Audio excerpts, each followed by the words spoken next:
इस प्रकार राजा बाहु की वे 2 रानियां और मुनि के आश्रम पर रहकर प्रतिदिन भक्ति भाव से उनकी सेवा करती रहीं।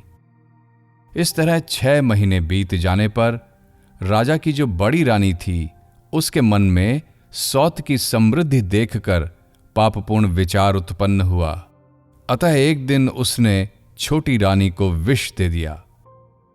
किंतु छोटी रानी प्रतिदिन आश्रम की भूमि लीपने आदि के द्वारा मुनि की भली भांति सेवा करती थी, इसीलिए उस पुण्य कर्म के प्रभाव से रानी पर उस विष का असर नहीं हुआ। तत्पश्चात 3 महीने और व्यतीत होने पर रानी ने एक पुत्र को जन्म दिया। मुनि की सेवा से रानी के सब पाप नष्ट हो चुके थे। लोक में सत्संगत का कैसा महात्म्य है, वह कौन सा पाप नष्ट नहीं कर सकता। तेजस्वी मुनि औरव ने गर अर्थात विष के सहित उत्पन्न हुए पुत्र को देखकर उसका जातकर्म संस्कार किया और उस बालक का नाम सगर रखा। माता ने बालक सगर का बड़े प्रेम से पालन पोषण किया। मुनीश्वर औरव ने यथा समय उसके चूड़ाकर्म तथा यज्ञोपवीत संस्कार किए तथा राजा के लिए उपयोगी शास्त्रों का उसे अध्ययन कराया। मुनि सब मंत्रों के ज्ञाता थे। उन्होंने देखा सगर अब बाल्यावस्था से कुछ ऊपर उठ चुका है और मंत्र ग्रहण करने में समर्थ है। तब उसे अस्त्र शस्त्रों की मंत्र सहित शिक्षा दी। महर्षि औरव से शिक्षा पाकर सगर बड़ा बलवान, धर्मात्मा, कृतज्ञ, गुणवान तथा परम बुद्धिमान हो गया। धर्मज्ञ सगर अब प्रतिदिन अमित तेजस्वी औरव मुनि के लिए समिधा, कुशा, जल और फूल आदि लाने लगा। बालक बड़ा विनयी और सद्गुणों का भंडार था। एक दिन उसने अपनी माता को प्रणाम करके हाथ जोड़कर कहा, मां, मेरे पिताजी कहां चले गए हैं? उनका क्या नाम है और वे किसके कुल में उत्पन्न हुए हैं? यह सब मुझे बताओ। मेरे मन में यह सब सुनने की बड़ी उत्कंठा है। संसार में जिनके पिता नहीं हैं, वे जीवित होकर भी मरे हुए के समान हैं। जिसके माता पिता जीवित नहीं हैं, उसे कोई सुख नहीं है। जैसे धर्महीन मूढ़ मनुष्य इस लोक और परलोक में निंदित होता है, वही दशा पितृहीन बालक की भी है। माता पिता से रहित अज्ञानी, अविवेकी, पुत्रहीन तथा ऋणग्रस्त पुरुष का जन्म व्यर्थ है। जैसे चंद्रमा के बिना रात्रि, कमल के बिना तालाब और पति के बिना स्त्री की शोभा नहीं होती, उसी प्रकार पितृहीन बालक भी शोभा नहीं पाता। मां, जैसे याचक मनुष्य लोक में अत्यंत लघु समझा जाता है, उसी प्रकार पितृहीन बालक बहुत दुख उठाता है। पुत्र की ये बात सुनकर रानी लंबी सांस खींचकर दुख में डूब गई। उसने सगर के पूछने पर उसे सब बातें ठीक ठीक बता दी। ये सब वृत्तांत सुनकर सगर को बड़ा क्रोध हुआ। उनके नेत्र लाल हो गए। उन्होंने उसी समय प्रतिज्ञा की, मैं शत्रुओं का नाश कर डालूंगा। फिर औरव मुनि की परिक्रमा करके माता को प्रणाम किया और मुनि से आज्ञा लेकर वहां से प्रस्थान किया। औरव के आश्रम से निकलने पर सत्यवादी एवं पवित्र राजकुमार सगर को उनके कुलपुरोहित महर्षि वशिष्ठ मिल गए। इससे उन्हें बड़ी प्रसन्नता हुई। अपने कुलगुरु महात्मा वशिष्ठ को प्रणाम करके सगर ने अपना सब समाचार बताया। यद्यपि वे ज्ञान दृष्टि से सब कुछ पहले से ही जानते थे, राजा सगर ने उन्हीं महर्षि से ऐन्द्र, वारुण, ब्रह्म और आग्नेय अस्त्र तथा उत्तम खड्ग तथा वज्र के समान सुदृढ़ धनुष प्राप्त किया।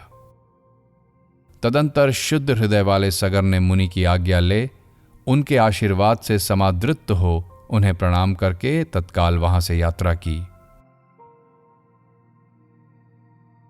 शूरवीर सगर ने अपने विरोधियों को पुत्र, पौत्र और सेना सहित स्वर्ग लोक पहुंचा दिया।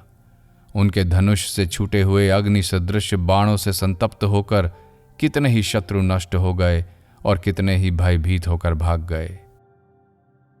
शक, यवन तथा अन्य बहुत से राजा प्राण बचाने की इच्छा से तुरंत वशिष्ठ मुनि की शरण में गए। इस प्रकार भूमंडल पर विजय प्राप्त करके बाहुपुत्र सगर शीघ्र ही आचार्य वशिष्ठ के समीप आए। उन्हें अपने गुप्तचरों से यह बात मालूम हो गई थी कि हमारे शत्रु गुरुजी की शरण में आए हैं।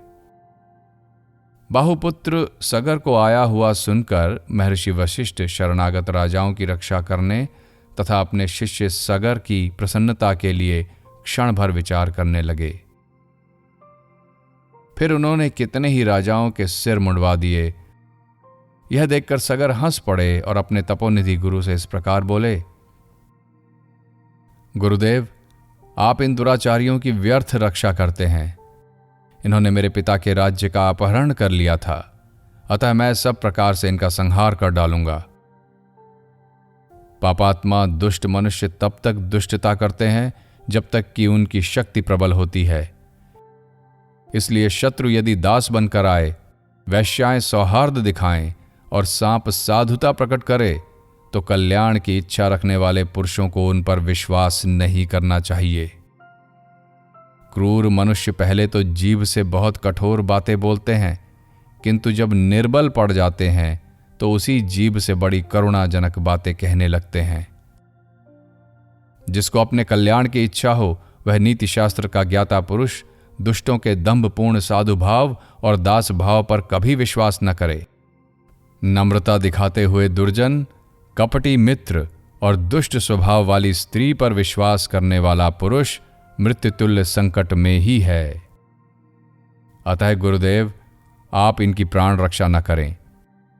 ये रूप तो गौ का सा बनाकर आए हैं, परंतु इनका कर्म व्याघ्रों के समान है। इन सब दुष्टों का वध करके मैं आपकी कृपा से इस पृथ्वी का पालन करूंगा। वशिष्ठ जी बोले, महाभाग, तुम्हें अनेक साधुवाद है। सुव्रत, तुम ठीक कहते हो। फिर भी मेरी बात सुनकर तुम्हें पूर्ण शांति मिलेगी। राजन, सभी जीव कर्मों की रस्सी से बंधे हुए हैं, तथापि जो अपने पापों से ही मारे गए हैं, उन्हें फिर किस लिए मारते हो? यह शरीर पाप से उत्पन्न हुआ और पाप से ही बढ़ रहा है।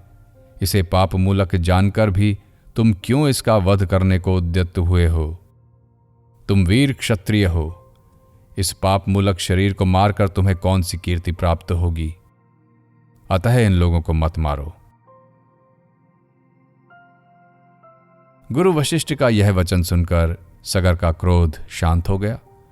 उस समय मुनि भी सगर के शरीर पर अपना हाथ फेरते हुए बहुत प्रसन्न हुए। तदंतर महर्षि वशिष्ठ ने उत्तम व्रत का पालन करने वाले अन्य मुनियों के साथ सगर का राज्याभिषेक किया।